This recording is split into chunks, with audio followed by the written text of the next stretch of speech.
Assalamualaikum warahmatullahi wabarakatuh. Hari ini saya akan menceritakan mengenai tragedi yang menimpa kanak-kanak perempuan iaitu Siti Mashidah Ibrahim yang berumur 11 tahun selepas mayatnya ditemui dalam keadaan yang cukup sadis, dan perkara ini telah berlaku pada 10 Februari 2019.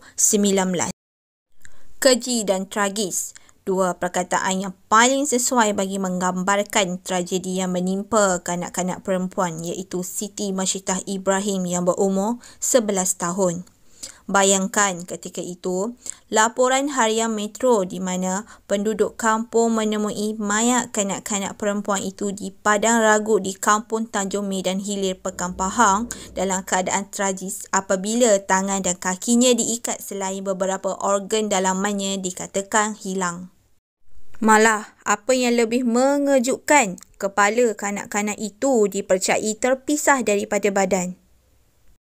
Ibu mangsa, Zaliha Abdullah 35 tahun berkata, dia dimaklumkan berhubung penemuan mayat anaknya itu selepas waktu asar sebelum dia dan suaminya iaitu Ibrahim Ali 39 tahun terus bergegas ke lokasi kejadian.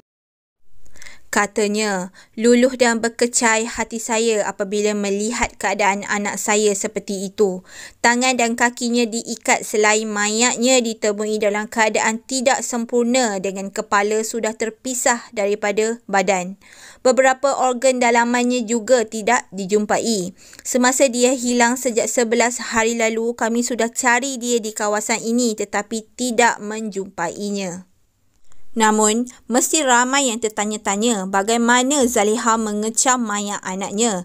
Ini kerana, katanya, dia mengecam mangsa adalah anaknya berdasarkan baju biru yang dipakai kanak-kanak itu sebelum dilaporkan hilang.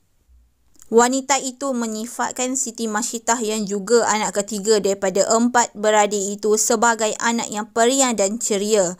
Justeru, beliau masih lagi tidak boleh berfikir punca dan sebab anaknya dilakukan sedemikian rupa. Mengapa mereka pembunuh tergamak lakukan perkara yang sebegini kejam kepada anak saya, katanya.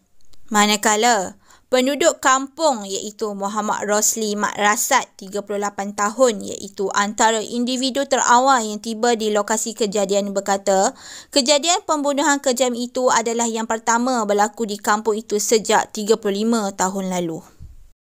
Sementara itu, Ketua Polis Daerah Pekan iaitu Amran Siddiq mengesahkan penemuan mayat itu.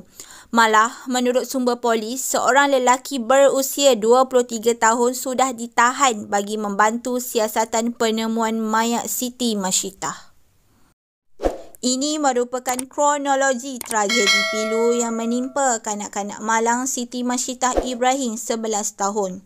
Pertama, Siti Mashidah dilaporkan hilang selepas keluar dari rumahnya di kampung Tanjung Medan Hilir, Pekan pada jam 5 petang 30 Januari 2019. Kedua, menurut keterangan ibu mangsa Zaliha Abdullah, anaknya keluar menunggang basikal berseorangan selepas meminta RM1 untuk ke kedai runcit.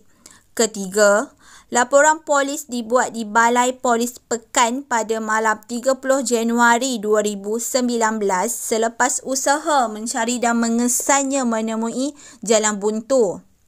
Keempat, basikal bangsa ditemui orang kampung beberapa hari kemudian kira-kira 2 km dari rumah mangsa. Kelima, usaha mencari kanak-kanak perempuan itu diteruskan orang kampung termasuk melakukan pencarian di kawasan ladang. Keenam, basikal mangsa ditemui orang kampung beberapa hari kemudian kira-kira 2 km dari rumah mangsa.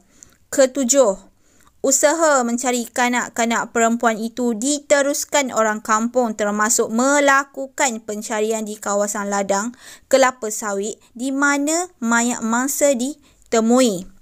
Ke-8, pada 9 Februari 2019, mayat mangsa ditemui di ladang kelapa sawit di kampung Tanjung Medan Hilir, Pekan, kira-kira 3 km dari rumah mangsa. Ke-9, Ketika ditemui mayat mangsa dalam keadaan tidak sempurna dan sudah mereput. Kepala mangsa juga sudah terpisah daripada badannya dan dilaporkan beberapa organ dalaman mangsa tidak ditemui. Mayat Siti Masyidah dibawa ke Hospital Tengku Ampuan Hafzan dan menjalani proses bedah siasat.